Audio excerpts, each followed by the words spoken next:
Hi everyone. Sorry for the odd location. I'm currently away, and this is the only place I can find to get away from the people I'm with. To answer the first question, what's my experience dealing with substance use disorder?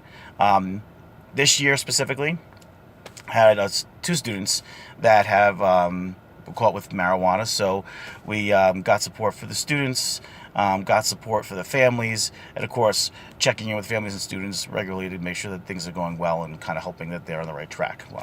Um, the bigger thing for me, honestly, I think, is vaping.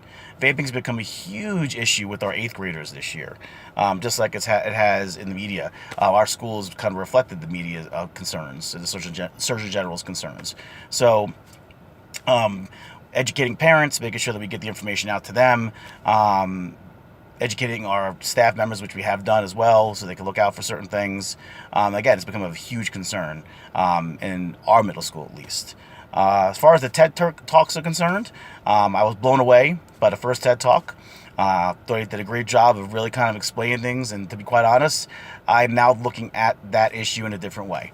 Um, really liked what he had to say about making sure that people feel connected, and his use of the experiments with the mice really kind of hit it home for me.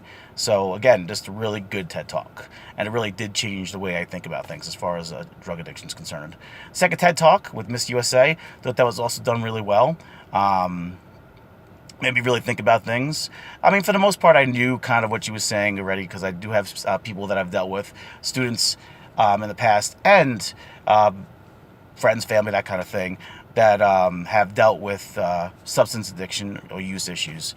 So yes, it could happen to anyone, any walk of life, and getting them support, because no, it's not something. It's a medical condition, and like a medical condition, you need to get medical help to kind of get past that, and unfortunately, some people just don't have the access to get that support that they need. So, um, look at the questions here. Sorry.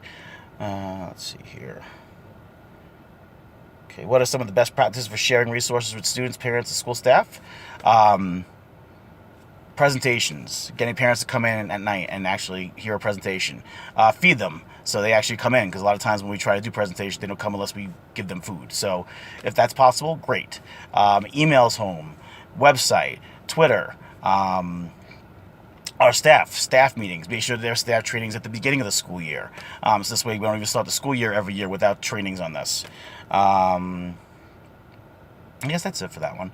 And then lastly, has this course helped me develop a better understanding between depression, trauma, violence, and its connection to suicide? Absolutely.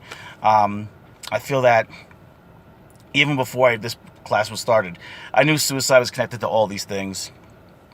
And as I've said in previous videos and discussions, I've had a couple of students that have been dealing with this, with suicidal thoughts, and all of these things have definitely been involved in her life. Trauma, abuse, and other things. So, with that student and other students I've dealt with in the past, I definitely have seen where all these things are connected.